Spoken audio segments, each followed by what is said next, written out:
Not again. This simply isn't true. This is at the very least misleading, if not an outright lie. Even though I'm a Protestant, I really enjoy mining the gold from other Christian denominations. One of the practices I really enjoy personally is the divine office, otherwise known as the liturgy of the hours. Recently though, when I was doing the morning prayer, I noticed something that was disheartening. There was a specific deception that bothered me, and it felt like an example of what I see in apologetics online and how the church is often portrayed. So I'm going to show you this deception. I'm going to give you some proof that it's a deception from church history, and finally I'm going to explain why this is a bigger problem. But first, what is the divine office anyway? That's simple.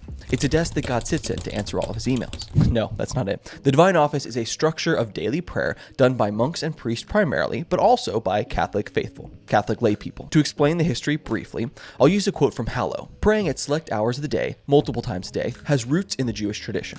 The Psalms, in particular, were prayed throughout the day. So the early church, being made up largely of Jewish converts, continued to pray the Psalms in a similar way. It was simply part of their devotion to God, and they kept it up. The growth of monasticism brought about various traditions in daily prayer, with many relying on the divine office framework. So over time, Christians developed, especially among the monastics, this system of praying through the Psalms, which is now referred to as the divine office, and made available in convenient sources like this app. So now, what was this big deception that I came across? I was reading on the morning of December the 8th, which happens to be the feast of the Immaculate Conception of the Virgin Mary. For significant days such as these in the liturgical calendar, the app adds an About section that tells you a little bit of details and history about that particular feast day. In this case, what I read was, today is the feast of the Immaculate Conception of the Blessed Virgin Mary. Many early fathers, including Justin Martyr, Irenaeus, and John of Damascus, commented on Mary as the new Eve, who was free from sin. I paused there in genuine surprise. This simply isn't true. There is no way, I thought to myself, that saints as early as Justin Martyr and Irenaeus believed that Mary was free from sin. Mary as the new Eve, maybe, but free from sin? Perhaps John of Damascus taught this, but he was born in the late 7th century, so that's not nearly as shocking. And let me be clear, I'm not complaining about the whole thing, but there are two claims being made: that the saints commented on Mary as the new Eve, and that these saints also commented that Mary was free from sin. You cannot assume that just because someone calls Mary the new Eve, that they are also drawing the conclusion that she was sinless. I didn't doubt that these saints compared Mary to Eve. This is something that I could do myself as a Protestant. But what I doubted was these men taught anything resembling the idea that she was free from sin. Believe it or not, I used to run track. So imagine if I crossed the finish line in first place. The race director came up and congratulated me on getting first place. Next, my coach came up and congratulated me on winning first place.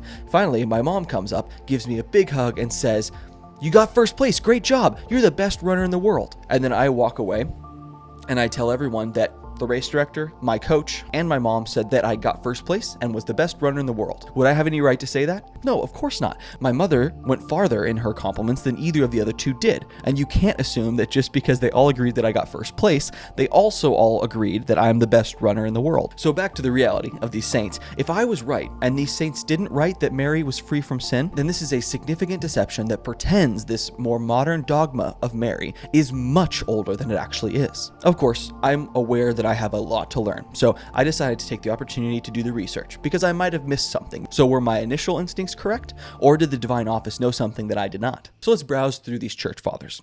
Justin Martyr, as I mentioned a second ago, was born around the year 100 AD, very early on in the Christian church. The quote in which Justin addresses Mary as the new Eve is this: "Jesus became man by the Virgin, so that the course which was taken by disobedience in the beginning, through the agency of the serpent, might also be the very course by which it would be put down.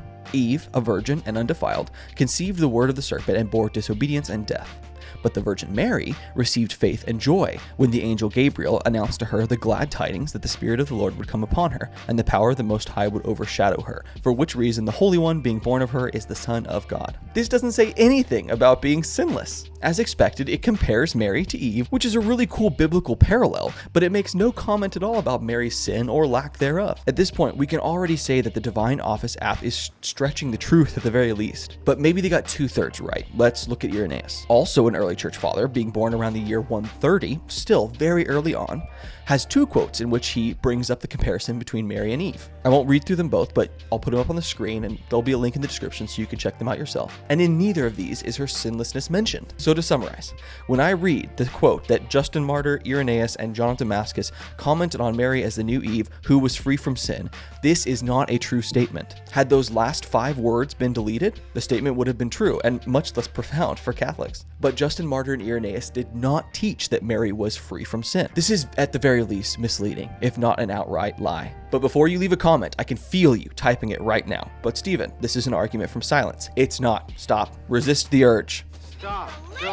Don't do that to yourself. I'll explain why not. The divine office makes a claim. These three saints wrote X. I am replying, as a matter of fact, they did not write X. I am not claiming that Irenaeus or Justin Martyr did not believe a thing. That would be an argument from silence. I would need to provide additional evidence in order to strengthen that argument from silence. But I'm refuting a factual claim that they wrote X. You can absolutely still believe that Justin and Irenaeus believed in the Immaculate Conception, but you can't honestly say that they wrote about it. They simply did not. At this point, you're probably thinking that I'm being too harsh or nitpicky. After all, why does it even matter that they got this one thing wrong? Is it really that big of a deal? It matters because it's not one thing. It's a pervasive issue. And it's not just a Catholic issue, it's across all kinds of religious conversations on YouTube. But nearly every time I come to a list of quotes from the Church Fathers in support of some kind of controversial dogma, it's filled with quotes that don't actually support the dogma in question. From a simple Google search in my research of this very topic, I found a list on this exact subject, the Immaculate Conception. Just from a quick read through,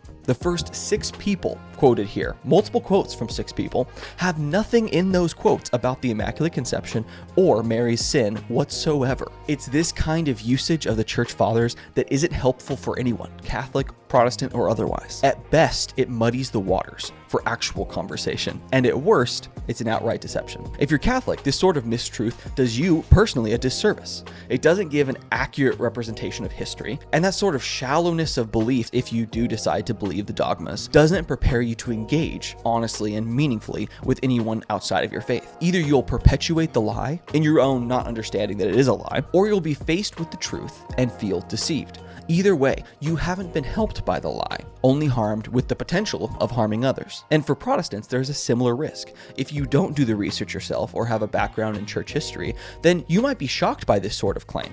You might be swayed by these really strong and forceful words showing that this dogma goes back to the very beginning of the church, without realizing that the most crucial aspect of the claim is completely false. In order to keep yourself from being deceived, it's critical that you have an understanding of church history before someone comes to you trying to convince you to join their church. To help with this, check out this great Protestant introduction to church history. Until next time, my name is Stephen Cram, and this is My Apologies.